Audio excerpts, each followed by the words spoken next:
Welcome to Mojo TV. బులెటిన్ల ముందుగా headlines. Operation సింధూర్పై అఖిలపక్ష భేటీ.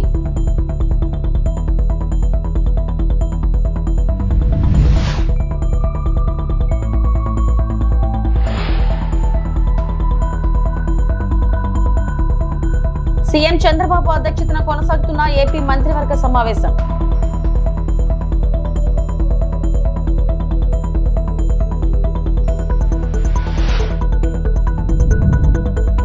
వైఎస్ఆర్సీపీ స్థానిక సంస్థల ప్రజాప్రతినిధులతో వైఎస్ జగన్ భేటీ.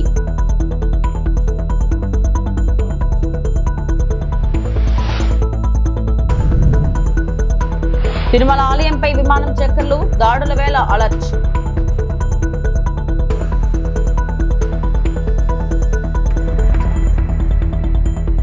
పెహల్గాం ఉగ్రదాడికి ఆపరేషన్ సింధూర్ పేరిట భారత్ గట్టిగా బదిలిచ్చిన సంగతి తెలిసిందే. మన భద్రతా బలగాలు మంగళవారం అర్ధరాత్రి దాటాక అత్యంత ఖచ్చితత్వంతో ఉగ్ర స్థావరాలపై దాడి చేయడంతో దేశమంతా హర్షం వ్యక్తమవుతుంది. ఈ నేపథ్యంలో ఆపరేషన్ గురించి వివరించేందుకు ప్రభుత్వం తాజాగా అఖిలపక్ష సమావేశం నిర్వహించింది.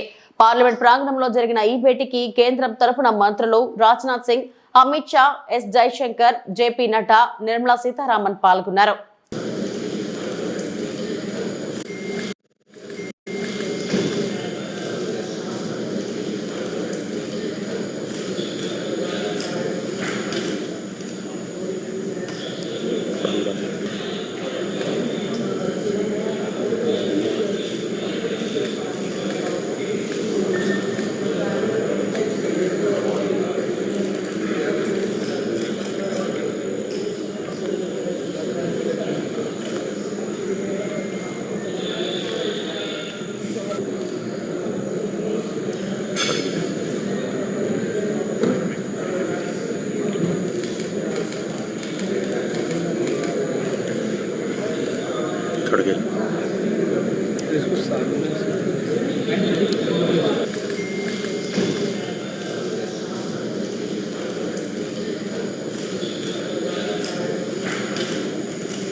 ఆపరేషన్ సింధూర్ పై మరోసారి స్పందించిన ట్రంప్, రెండు దేశాల టిట్ ఫర్ టాట్ లాగా వ్యవహరిస్తున్నాయి. సమస్యను పరిష్కరించుకొని ఇంతటితో దీన్ని ఆపేస్తారని ఆశిస్తున్నా. రెండు దేశాలతో నాకు మంచి సంబంధాలున్నాయి. వివాదానికి ముగింపు పలికితే నాకు చేతనైనంత సాయం చేస్తానన్నారు Trump. The war in India and Pakistan. What's your position? Oh, it's so terrible. My position is I get along with both. I know both very well, and I want to see them work it out. I want to see them stop. And hopefully they can stop now. They've gone tit for tat, so hopefully they can stop now. But I know both. We get along with both countries very well. Good relationships with both, and I want to see it stop. And if I can do anything to help, I will be there. Andhra Pradesh రాష్ట్ర సచివాలయంలో ముఖ్యమంత్రి నారా చంద్రబాబు నాయుడు నేతృత్వంలో జరిగిన రాష్ట్ర మంత్రి మండలి సమావేశంలో సహచర మంత్రులతో కలిసి పాల్గొనడం జరిగింది.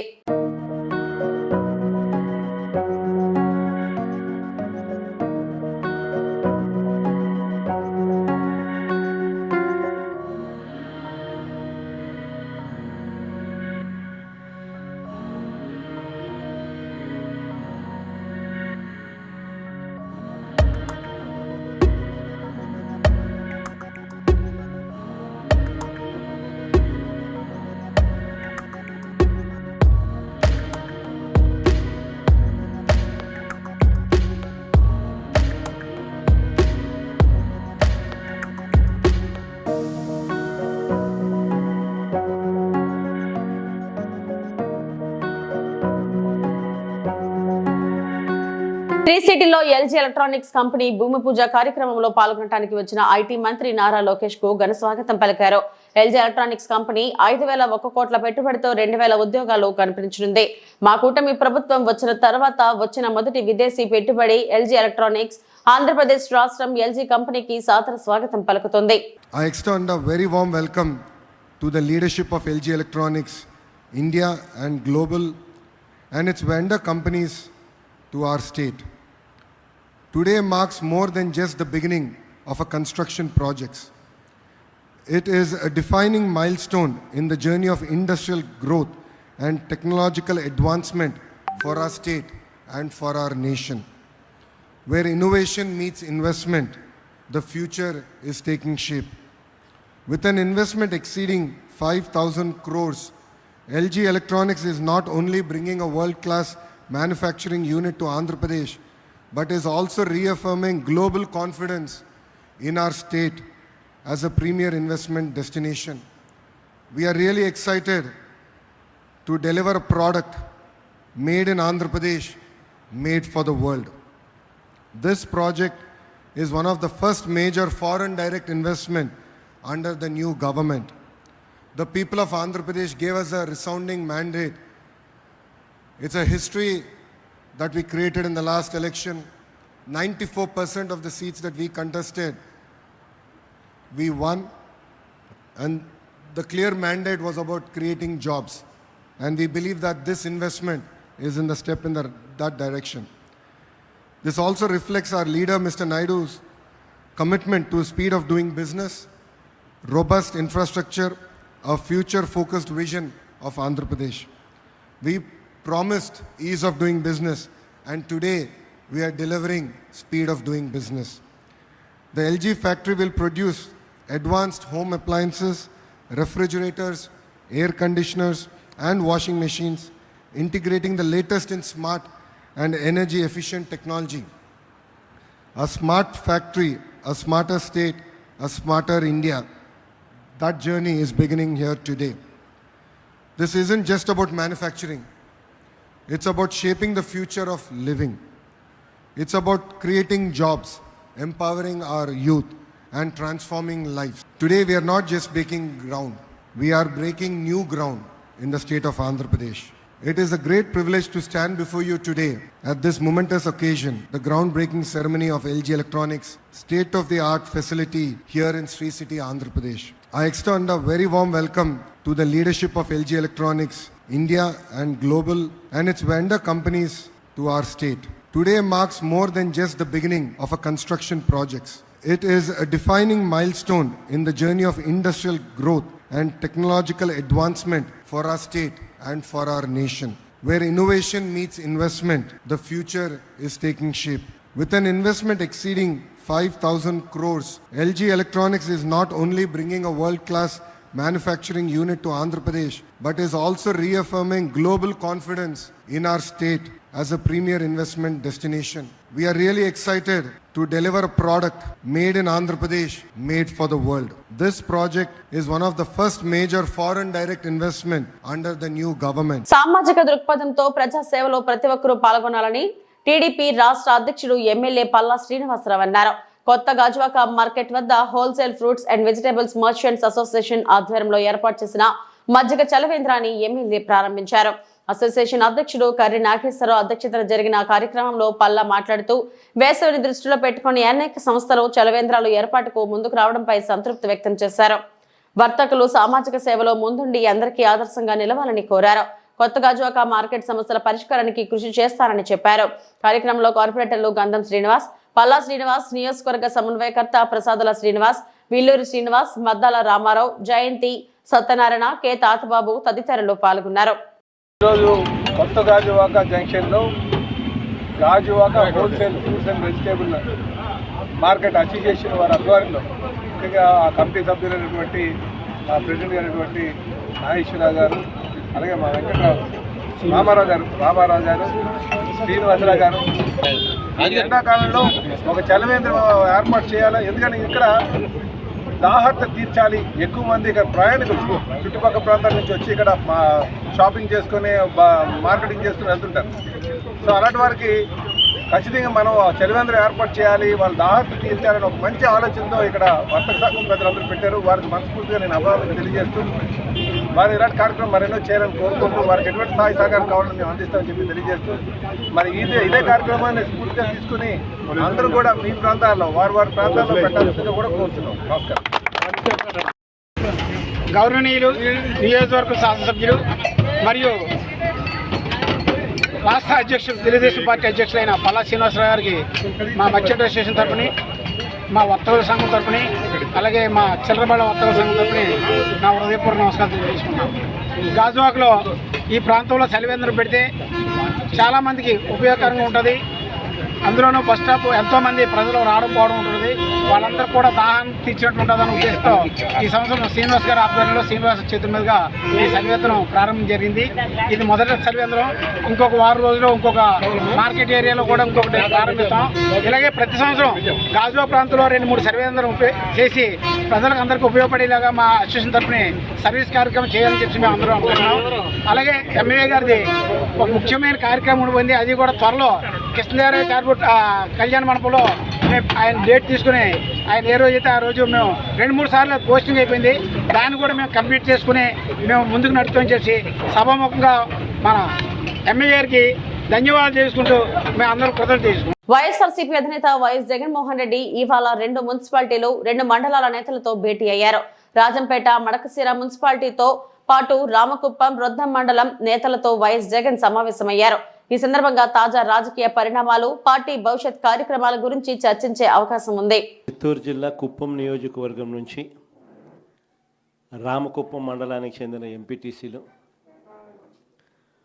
సత్యసాయి జిల్లా పెనుగొండ నియోజకవర్గం నుంచి రొద్దం మండలానికి చెందిన ఎంపీటీసీలు,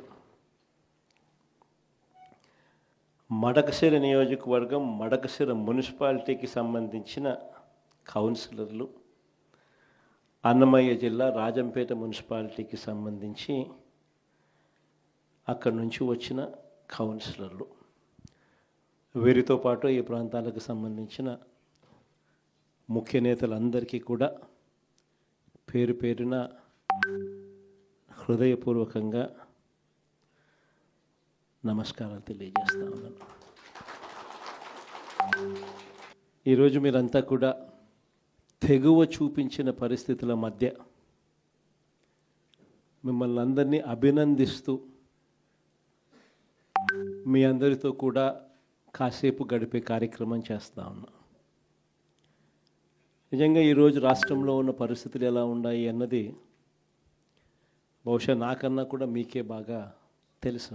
రాష్ట్రంలో ఈరోజు విలువలు లేని, విశ్వసనీయత లేని, ప్రజాస్వామ్యాన్ని కూనీ చేస్తూ ఉన్న పరిస్థితుల మధ్య రాజకీయాలు జరుగుతూ ఉన్నాయి.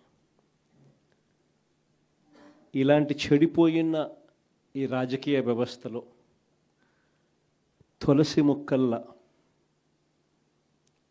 ఎంపీటీసీలమైన, జెడ్పీటీసీలమైన, కౌన్సిలర్లమైన అయ్యా చంద్రబాబు మమ్మల్ని చూసి నేర్చుకో రాజకీయాలు ఎలా చేయాలి అని చెప్పి తెగువ చూపించి రాజకీయాలకు అర్థం చెప్పి గట్టిగా నిలబడిన మీ అందరికీ కూడా మీ జగన్ హ్యాట్స్ ఆఫ్ చెప్తూ సెల్యూట్ చేస్తా ఉన్నాను. కారణం ఏమిటంటే రాజకీయాలలో ఉన్నప్పుడు విలువలు ఉండాలి. రాజకీయాల్లో ఉన్నప్పుడు విశ్వసనీయత అన్న పదానికి అర్థం తెలిసి ఉండాలి. ఈ రెండింటికి కూడా అర్థం తెలియని వ్యక్తి ఎవరైనా ఈ రాష్ట్రంలో ఉన్నారు అని అంటే అన్ఫార్చునేట్గా అది ఈ రాష్ట్ర ముఖ్యమంత్రి అని చెప్పడానికి నిజంగా ఈ రాష్ట్ర పౌరుడిగా నేను తలదించుకోవాల్సిన పరిస్థితి. అంతగా దిగజార్చినడు ఈ పెద్ద మనిషి రాజకీయాలను. ఈరోజు రాజకీయాలలో ఇటువంటి దారుణమైన పరిస్థితులు కూడా చూడాల్సి వస్తుందని నేను ఎప్పుడు అనుకోలే. ఎందుకు ఈ మాట చెప్తా ఉన్నాను అని అంటే, ఒకసారి ఈ రామకుప్పానికి సంబంధించి చంద్రబాబు నాయుడు గారి సొంత నియోజకవర్గం, ఈ రామకుప్పానికి సంబంధించి ఎంపీటీసీకి సంబంధించిన ఒక కేస్ స్టడీ ఒక ఎంపీపీ చనిపోయిన పరిస్థితుల మధ్య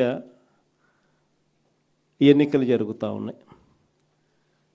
16కు సంబంధించిన ఎంపీటీసీలు వైఎస్ఆర్సీపీకి సంబంధించిన వాళ్ళే గెలిచారు.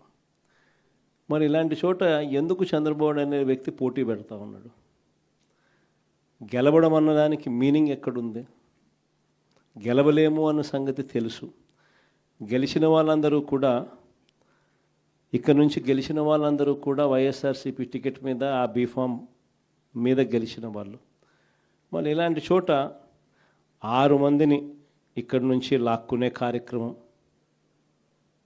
చంద్రబాబు నాయుడు గారి దగ్గరుండి చేశారు. తర్వాత వైఎస్ఆర్సీపీ ఎంపీటీసీలు ప్రయాణం చేస్తూ ఉన్న మిగిలిన ఎంపీటీసీలు ప్రయాణం చేస్తూ ఉన్న వాహనాన్ని దగ్గరుండి పోలీసుల చేత అడ్డుకున్నారు. హైకోర్టు ఆదేశాలతో భద్రత కల్పించాల్సిన పోలీసులు సాక్షాత్తుగా దగ్గరుండి చంద్రబాబు నాయుడు గారికి వాచ్మెన్లాగా తయారయ్యారు. చివరికి కోరం లేకపోయినా కూడా 6 మంది సభ్యులు మాత్రమే చంద్రబాబు నాయుడు గారి ప్రలోభాలకు లొంగి అటువైపున వెళ్ళిన పరిస్థితుల మధ్య కూడా ఏకంగా డిక్లేర్ చేసుకున్నారు అధికారుల చేత.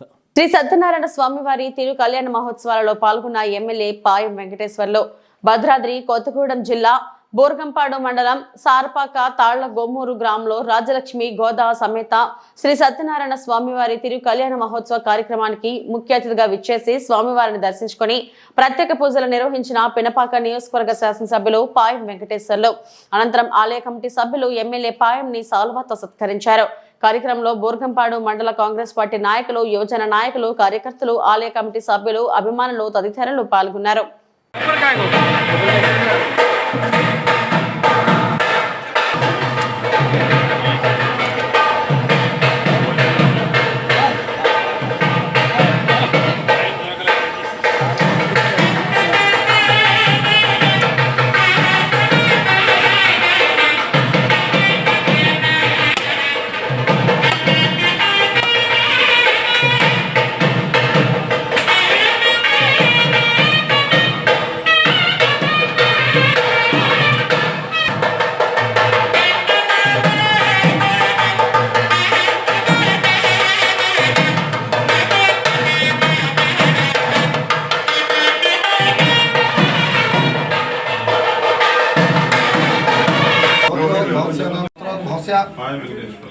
వెంకటేశ్వర ప్రమీలనోదయాయ సహకుటుంబానాం సహకుటుంబానాం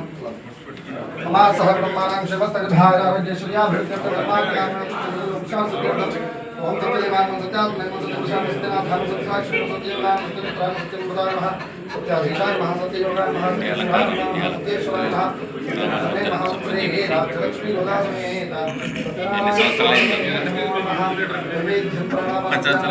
బ్రహ్మణే స్వహ హరి ఓమానందమంగళ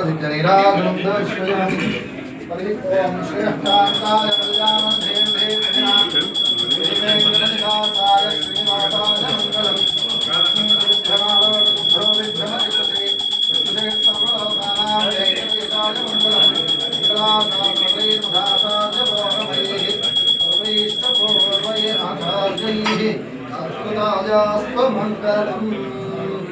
రమారమణ గోవింద గోవింద అనంతరాయ సర్వస్య మోదిరాత్రోత్తమ మహద్భవతి సర్వస్యాప్యై సర్వస్య దిత్యై సర్వమేవ తేనాప్నోతి సర్వం జయతి. ఓం నారాయణాయ విద్మహే వాసుదేవాయ ధీమహి తన్నో విష్ణుః ప్రచోదయాత్. ఫలపాత్ర కళ్యాణి ఏ బుట్ట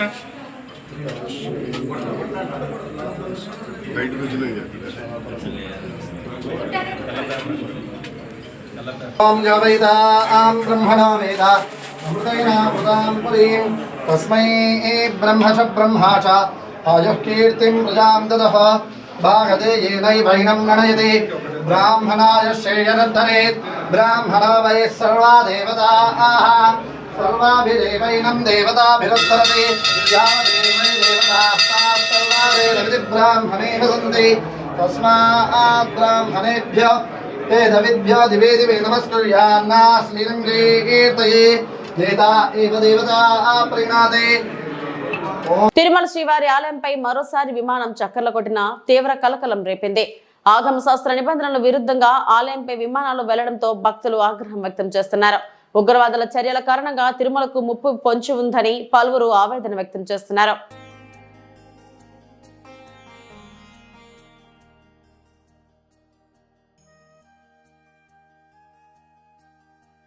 అనకాపల్లి జిల్లా డీఎస్పీ కార్యాలయంలో మీడియా సమావేశం ఏర్పాటు చేసిన డీఎస్పీ శ్రావణి అంతర్రాష్ట్ర దొంగల ముఠా అరెస్ట్. ఆంధ్రప్రదేశ్ లో 4, తెలంగాణలో 2 ఇళ్లలో చోరీ చేసిన ముఠాను అరెస్టు చేసిన అనకాపల్లి రూరల్ పోలీసులు.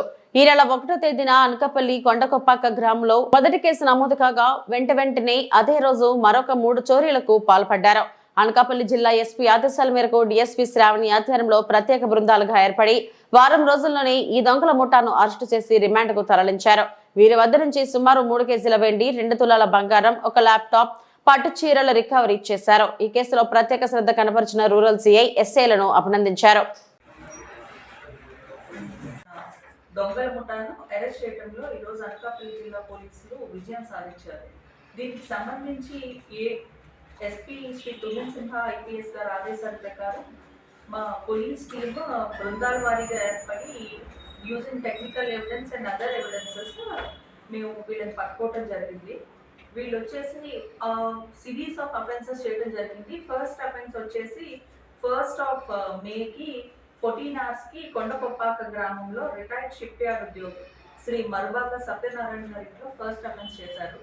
అక్కడికి వచ్చి ఆయన వాళ్ళ మనవల్ని పరామర్శించడానికి అనేసి అచ్చును ఉన్న వాళ్ళ వైజాగ్ వెళ్ళడం జరిగింది. అప్పుడు వాళ్ళ ఇంట్లోకి వెళ్ళేసి 1 తులం బంగారపు గొలుసు అండ్ 1/4 తులం బంగారు ఉంగరం అండ్ 5,000 రూపీస్ క్యాష్ అది దొంగతనం చేయడం జరిగింది. సబ్సిక్వెంట్ గా ఇమీడియట్లీ మాకు కంప్లైంట్ రాగానే మాకు with in span of few minutes only మాకు సెకండ్ కంప్లైంట్ వచ్చింది. ఫస్ట్ రోజే around 3 o'clock in the afternoon Peela Bala Ganapathirao గారు అంటే బాబ్జీ గారి ఇంట్లో కూడా సిమిలర్ గానే ఒక అఫెన్స్ జరిగింది. ఒక 1 lakh నగదు అండ్ ఒక 2 kgs సిల్వర్ అండ్ ఒక ఐఫోన్ మిస్ అయింది అని చెప్పేసి మాకు సిమిలర్ గా కంప్లైంట్ రావడం జరిగింది. ఇమీడియట్ గా ఇదేదో గ్యాంగ్ పని అని చెప్పేసి శ్రీ తుహిన్ సిన్హా ఐపీఎస్ ఆదేశాల మేరకు మేము కొన్ని టీమ్స్ ఫామ్ చేయడం జరిగింది. Under the leadership of CI Anakapalli rural Ashok and SI Ravi and SI Bhaskararao గారు చాలా బాగా వర్క్ చేశారు. ఇందులో ఏవైతే సీసీటీవీ ఫుటేజెస్ ఉన్నాయో ఆ ఫుటేజెస్ ఆధారంగా మేము యాక్చువల్లీ అఫెండర్స్ ని ఐడెంటిఫై చేయడం జరిగింది.